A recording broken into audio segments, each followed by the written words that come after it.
Bismillahirrahmanirrahim. Innal hamdalillah wassalatu wassalamu ala Rasulillah wa ala alihi wa sahbihi wa mawalah. Wala haula wala quwata illa billah, ma ba'd.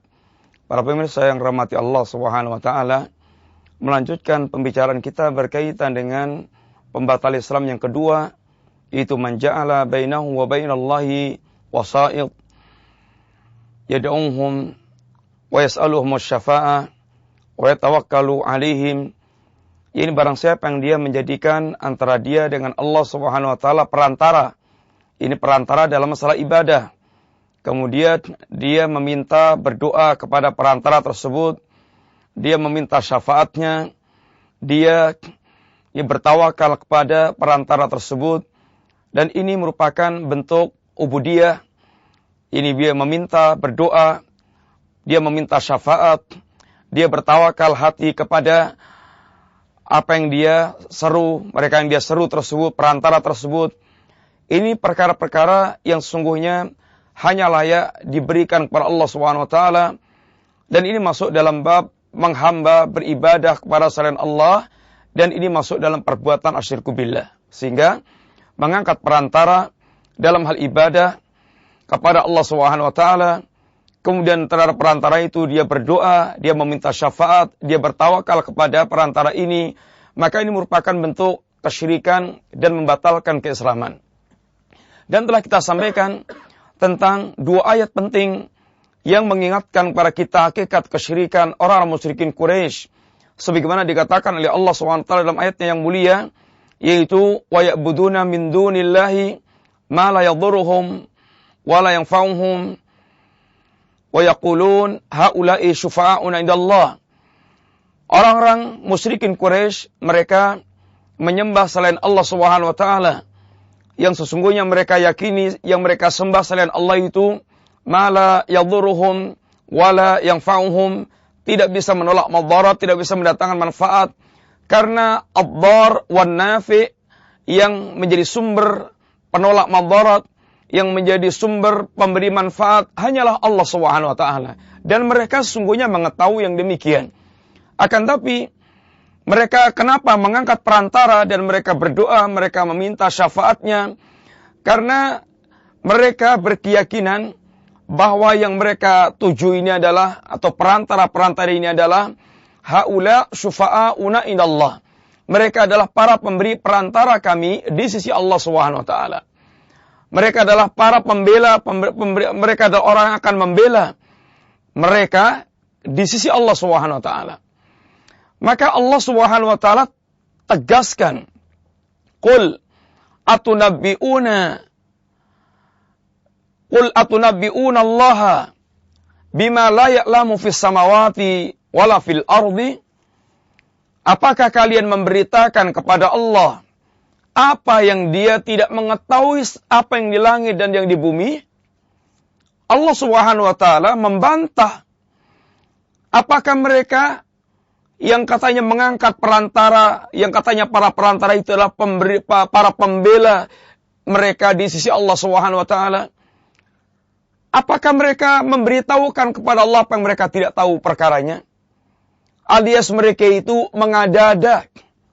Mereka itu berkeyakinan tanpa ilmu. Mereka hanya berangkat dari sangkaan-sangkaan. Maka dikatakan Allah tentang perbuatan mereka ini, iyyatabi'una illa dhann wa mata'ul anfus. Mereka tidak mengikuti kecuali yang mereka itu adalah dhann, sangkaan-sangkaan, dan tahwal anfus, dan apa yang cocok dengan selera hawa nafsu mereka.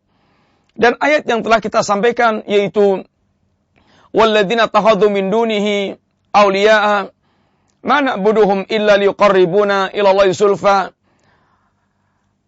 Allah katakan orang-orang yang mereka menjadikan selain Allah sebagai sesembahan, maka mereka berkeyakinan bahwa sesembahan-sembahan yang mereka sembah itu tidaklah mereka lakukan penyembahan ini kecuali sekedar keyakinan. Sekedar keyakinan bahwasanya tidaklah mereka melakukan persembahan kecuali dalam rangka untuk mengantarkan dirinya kepada Allah sedekat-dekatnya. Sehingga dalam hal ini mereka mengangkat perantara selain Allah Subhanahu wa taala. Maka dikatakan Allah, perbuatan mereka ini nanti akan Allah hakimi. Kemudian perbuatan mereka Allah katakan kadzib, kafar. Perbuatan dusta lagi perbuatan kekafiran. Para pemirsa yang rahmati Allah Subhanahu wa taala, ketahuilah sesungguhnya mengangkat perantara dalam hal ibadah kepada Allah merupakan kedustaan dan merupakan perbuatan kekafiran. Akan tapi mereka dalam hal ini memiliki syubhat, kerancuan yang apabila kita tidak memahami kaidah-kaidah syar'i dan tidak memahami ayat dengan cara yang benar, tidak mengembalikan sebagaimana pemahaman para sahabat Nabi radhiyallahu alim jami'an, maka sungguh kita akan terkecoh dengan apa yang mereka ungkapkan. Sebagian orang-orang yang mereka membenarkan perbuatan mereka yang mengambil perantara selain Allah Subhanahu wa taala dalam beribadah kepada Allah ini, di antaranya mereka berdalil dengan firman Allah Subhanahu wa taala, ya ayyuhalladzina amanu taqullaha wabtaghu ilaihil wasilah. Wahai orang-orang yang beriman, bertakwalah Anda kepada Allah Subhanahu wa taala dan carilah menuju Allah wasilah perantara. Wajahidu fi sabilihi la'allakum tuflihun. Dan berjalanlah kalian di jalan Allah, mudah-mudahan kalian termasuk orang yang beruntung. Maka ayat ini mereka jadikan sebagai dalil bahwasanya kita diperintahkan untuk mencari wasilah. Untuk mencari wasilah, perantara. Kemudian akhirnya mereka menjadi perantara dari kalangan orang-orang yang mereka anggap suci di sisi Allah, para wali atau nabi atau orang saleh atau semisalnya. Sebagai perantara untuk mendekatkan diri kepada Allah Subhanahu wa taala. Maka perlu kemudian kita tegaskan bahwa para ulama mufassirin, para ulama ahli tafsir dari kalangan para salaf dan para sahabat Nabi radhiyallahu anhum jami'an tidak pernah memahami kalimat wabtaghu ilaihil wasilah kemudian mengambil perantara dari kalangan para makhluk untuk beribadah kepada Allah Subhanahu wa taala dalam rangka untuk mendekatkan diri kepada Allah Subhanahu wa taala. Akan tapi makna kalimat wabtaghu ilaihil wasilah dalam ayat tersebut maknanya adalah ini al-a'mal as-salihat, ini amal-amal yang salihat, amal-amal yang saleh. Amal saleh itulah amal yang akan mendekatkan diri kepada Allah Subhanahu wa taala. Oleh karena itulah dalam pembahasan para ulama bahwa tawasul ada yang masyru', ada yang mamnu'. Tawasul ada yang disyariatkan dan ada yang dilarang. Adapun tawasul yang disyariatkan sebagaimana telah dilakukan oleh Nabi dan para sahabat Rasulullah SAW, di antaranya adalah tawasul dengan amal saleh. Tawasul dengan amal saleh, maka ini masyru'. Artinya bertawasul dengan amal saleh, yaitu sebelum dia meminta kepada Allah Subhanahu wa taala, sebelum dia berdoa kepada Allah Subhanahu wa taala, maka dia menyebutkan amal-amal saleh yang pernah dia lakukan. Seperti kisah yang masyhur, kisah yang masyhurah, kisah yang sangat terkenal, kisah 3 orang mereka terjebak dalam goa. Yang satu kemudian bertawasul dengan amal birrul walidain, yang satu kemudian bertawasul dengan amal menjauhkan dari perbuatan zina, meninggalkan perbuatan zina, yang satu bertawasul dengan yaitu berbuat baik kepada karyawannya. Maka dia bertawasul dalam berdoa kepada Allah Subhanahu wa taala dengan menyebutkan amal-amal saleh yang dianggap sangat menonjol yang pernah dia lakukan. Yang kedua, tawasul yang masyru' adalah tawasul dengan al-asma atau dengan asma Allah al-husna. Dengan nama-nama Allah yang baik. Walillahi al-asma'ul husna. Allah Subhanahu wa taala memiliki nama-nama yang indah. Fad'uhu biha. Maka berdoalah Anda kepada Allah dengan nama-nama Allah yang indah tersebut. Sehingga bertawasul dengan nama-nama Allah ini sebelum kita meminta apa yang kita minta kepada Allah, maka kita mengawali doa kita dengan menyebut nama-nama Allah Subhanahu wa taala. Ya Rahman, Ya Rahim, Ya Rahman, Ya Rahim, irhamni. Ya Allah, Ya Rahman, Ya Rahim, Ya Jalil, Ya Aziz, Ya Ghaffar, dan seterusnya. Maka kemudian dia meminta, sebelum meminta, dia mengawali dengan menyebut berbagai macam nama-nama Allah Subhanahu wa taala Ini tawasul yang masyru', yang dibolehkan oleh syariat dan bahkan diperintahkan. Yang ketiga, tawasul dengan tauhid. Sebagaimana dalam ayat, Rabbana innana sami'na munadiyan yunadi lil iman an aminu bi rabbikum fa'amana. Rabbana faghfir lana dhunubana wa kaffir anna sayyiatina wa tawaffana ma'al abrar. Ya Rabb, kami telah mendengar adanya seorang penyeru yang menyeru agar beriman kepadamu. Maka kami beriman. Kemudian setelah dia menyebutkan keimanannya, tauhidnya, baru dia meminta kepada Allah, Rabbana ighfir lana, dan seterusnya. Ayat yang ada dalam surat Ali Imran. Kemudian tawasul dengan doanya orang saleh yang masih hidup. Sebagaimana tawasulnya Abbas dengan doanya, tawasulnya Umar bin Khattab radhiyallahu anhu dengan doanya paman Rasulullah yaitu Abbas radhiyallahu anhu. Ini tawasul dengan doanya orang saleh. Ini diantara yang disebut oleh para ulama tentang tawasul yang masyru'. Adapun tawasul yang mamnu, tawasul yang terlarang adalah tawasul dengan orang-orang yang telah meninggal. Orang yang telah wafat. Maka bertawasul dengan mereka merupakan perbuatan asyirku billah, kesyirikan kepada Allah Subhanahu wa taala. Dan tawasul dengan dengan kemuliaan dari makhluk Allah Subhanahu wa taala, kemuliaan nabi atau kemuliaan sahabat, ini merupakan tawasul yang bid'ah. Sehingga tawasul ada yang syirik, ada yang bid'ah, ada yang tawasul yang masyru' yang dibolehkan, sebagaimana telah kita terangkan secara singkat tentang perincian masalah tawasul tadi.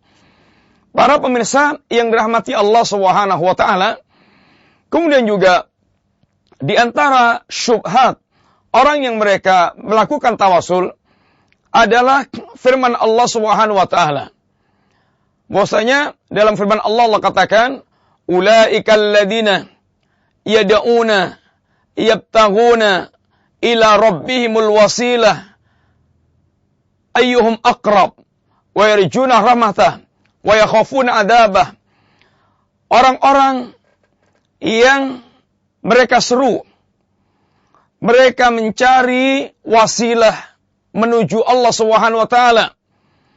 Mana yang mereka paling dekat kepada Allah dan mana yang mereka mengharapkan rahmat Allah dan mereka takut dengan azab Allah Subhanahu wa taala. Ulaikal ladzina yad'una yabtaghuna ila rabbihimul wasilah. Yang mereka sembah, yang mereka seru, mereka sendiri mencari wasilah menuju Allah Subhanahu wa taala. Di sini para ulama menjelaskan bahwa ayat ini berkisah tentang Nabiullah Isa atau jin muslim atau orang saleh yang mereka sembah. Bahwasanya orang-orang saleh yang mereka sembah sendiri atau jin muslim, jin yang tadi mereka sembah kemudian jin itu masuk Islam dan orang yang menyembah tidak tahu kalau jin telah masuk Islam. Nabi jin saleh ini mereka sendiri yabtaghuna ila rabbihimul wasilah, mencari wasilah menuju Allah Subhanahu wa taala. Dan wasilah ini adalah amal-amal saleh yang akan mendekatkan diri kepada Allah Subhanahu wa taala. Dan mereka ini adalah orang-orang yang sangat mengharapkan rahmat Allah dan mereka ini para hamba yang takut dengan azab Allah Subhanahu wa taala. Sehingga ayat ini justru menerangkan kepada kita bahwasanya para nabi dan orang saleh yang mereka sembah, yang mereka bertawasul dengannya, justru mereka sendiri beramal saleh untuk mendekatkan diri kepada Allah dan tentu tidak layak yang mereka mengharapkan Allah dan mereka takut kepada Allah, mereka sembah jadikan sebagai perantara untuk mendekatkan diri kepada Allah Subhanahu wa taala. Kemudian para pemirsa yang dirahmati Allah Subhanahu wa taala, demikian juga di antara syubhat mereka bahwasanya mereka tidak mau dikatakan bahwasanya mengambil orang saleh ini merupakan perbuatan syirik. Mengambil wasilah, bertawasul dengan orang saleh ini merupakan perbuatan kesyirikan. Mereka katakan bahwa yang kami lakukan merupakan ta'zim, pengagungan kepada Allah Subhanahu wa taala. Coba lihat katanya, bagaimana kita ini ketika mau menghadap kepada penguasa, raja, pemimpin, maka sebuah kelancangan apabila seorang dia tidak melalui para perantaranya. Maka dia anggap menjadikan perantara dari kalangan para makhluk ini merupakan ini pengagungan terhadap Allah Subhanahu wa taala. Tentu ini salah besar. Tentu ini merupakan kesalahan yang sangat besar. Yang pertama, bahwa menyamakan Allah Subhanahu wa taala dengan makhluk adalah sebuah kebatilan yang sangat batil. Menyamakan Allah Subhanahu wa taala dengan makhluk adalah sebuah kebatilan yang sangat batil. Karena laisa kamitslihi syai'. Allah Subhanahu wa taala tidak sama dengan apapun, dengan siapapun. Sehingga menyamakan Allah dengan makhluk merupakan bentuk tanakus, merupakan bentuk pelecehan, perendahan terhadap Allah Subhanahu wa taala. Karena menyamakan Allah zat yang maha sempurna dengan makhluk yang sangat banyak kekurangannya. Yang kedua, bahwa menyamakan Allah dengan makhluk merupakan bentuk pelecehan kepada Allah Subhanahu wa taala. Kenapa? Kalau para makhluk, para raja, mereka mengangkat perantara dalam mendengarkan kebutuhan para rakyatnya. Karena memang para raja, mereka tidak mengetahui tentang hal ihwal tentang para rakyatnya.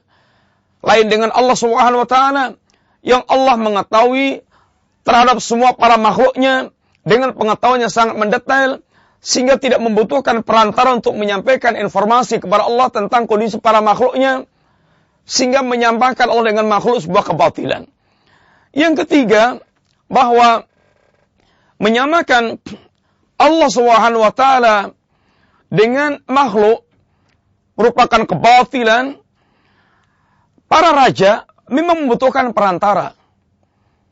Karena para raja sendiri membutuhkan para penolong-penolong yang akan melanggengkan kekuasaannya, kerajaannya, mengukuhkan kerajaannya.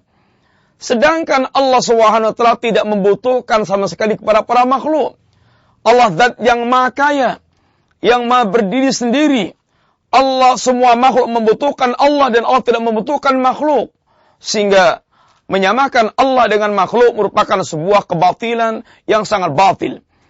Kemudian juga di antara kebatilannya bahwa para raja dunia biasanya mereka ini orang-orang yang tidak memiliki kehendak baik kepada rakyatnya, kecuali yang dirahmati Allah Subhanahu wa taala, dan itu sangat sedikit sekali.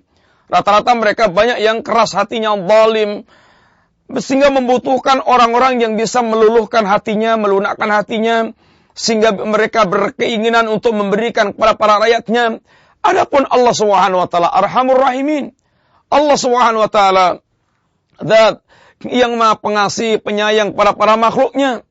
Sehingga para pemirsa yang rahmati Allah Subhanahu wa taala merupakan sebuah kebatilan yang sangat batil seandainya dalam menegakkan akidah mengangkat perantara antara dia dengan Allah dari kalangan para makhluk dalam rangka mendekatkan diri kepada Allah sedekat-dekatnya, dan mereka yakini sebagai pemberi syafaat di sisi Allah SWT, merupakan perbuatan pengagungan kepada Allah, bahkan ini merupakan perbuatan syirik yang merupakan hakikat perbuatan syirik yang